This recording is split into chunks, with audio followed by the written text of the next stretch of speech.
After having a great and difficult time eventually playing through Dark Souls, I decided to pick up the sequel. I made sure to wait until I finished the original before installing Dark Souls 2 as I knew I'd want to play it right away. This means I basically moved directly from Dark Souls to Dark Souls 2, and therefore this video is more of a comparison of the two games rather than a straight review. After installing the game and creating a character, I was slightly disappointed at first. To my eye, the game didn't quite look as good as the original.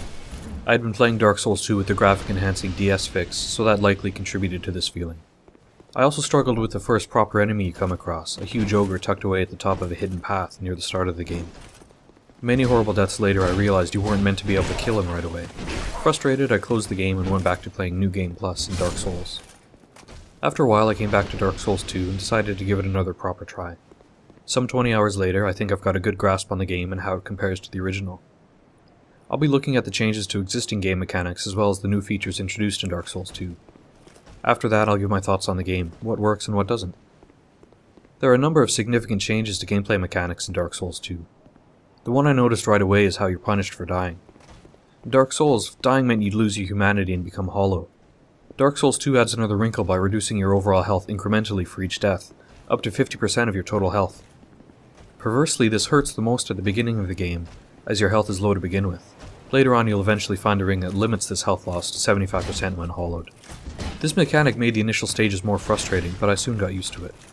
Much like the first game, I mostly play through Dark Souls 2 hollowed, as human effigies, this game's answer to humanity, are tough to come across and I like to avoid being invaded by enemy players when possible. The ring you find helps immensely and it's become pretty much essential for my playthrough. Another thing I noticed near the beginning was the changed item durability. Your weapons break much faster than in Dark Souls. However, this is offset by your equipment getting automatically repaired when you rest at a bonfire. Practically, this means you need to find a balance between visiting a bonfire to repair your weapons, and dealing with the enemies that respawn when you do. This change adds a new level of strategy to the game, as I've had a few situations where I needed to swap weapons to avoid my sword breaking. You can still repair at a blacksmith, but this is only needed to mend completely broken weapons.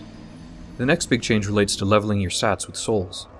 Rather than using bonfires to level up, you speak to an NPC in the main hub town.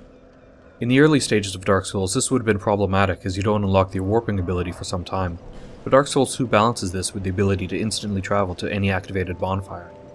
This is a welcome addition, and the fact you lose the sense of the world as a connected whole is offset by the convenience the change brings. Another major difference to the original only becomes apparent after you've spent a significant amount of time in the same area. Individual enemies all have a respawn limit.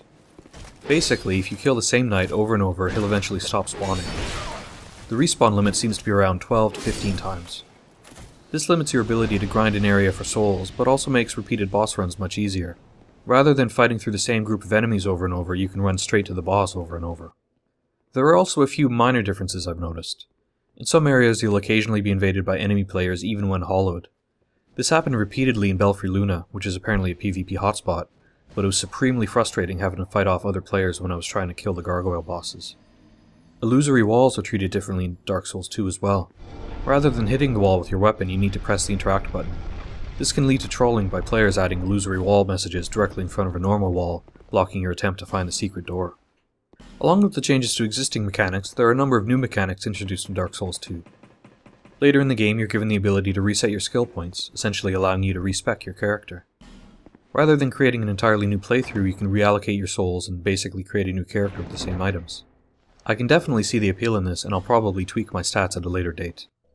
Finally, there's a new torch mechanic in Dark Souls 2. This isn't very well communicated, but you can light torches from any bonfire. The option is hidden behind a toggle message.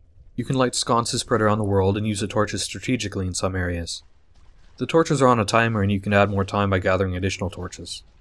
So far I haven't used them too much, but they are essential for one specific area, and you might want to save them up for when you reach it. You'll know it when you see it. As a whole, I think the new changes work really well. They add much needed quality of life gameplay improvements while still maintaining a high difficulty curve. Building a character also seems more flexible, as you can now independently adjust your equipment load through the vitality stat. These changes took me some time to get used to, but I'm happy with the result. I'm enjoying the varied area types as well, with the Shaded Woods and Lost Bastille particular standouts. The enemy designs are also really well done. I was properly creeped out by the Rotten, even though the fight took me dozens of tries to beat. After my initial reservations regarding the graphics, I since tried the new version of DS Fix, and as a result the game looks amazing. Dark Souls 2 feels like an evolution of the first game, with welcome changes and tweaks helping to bring a better player experience.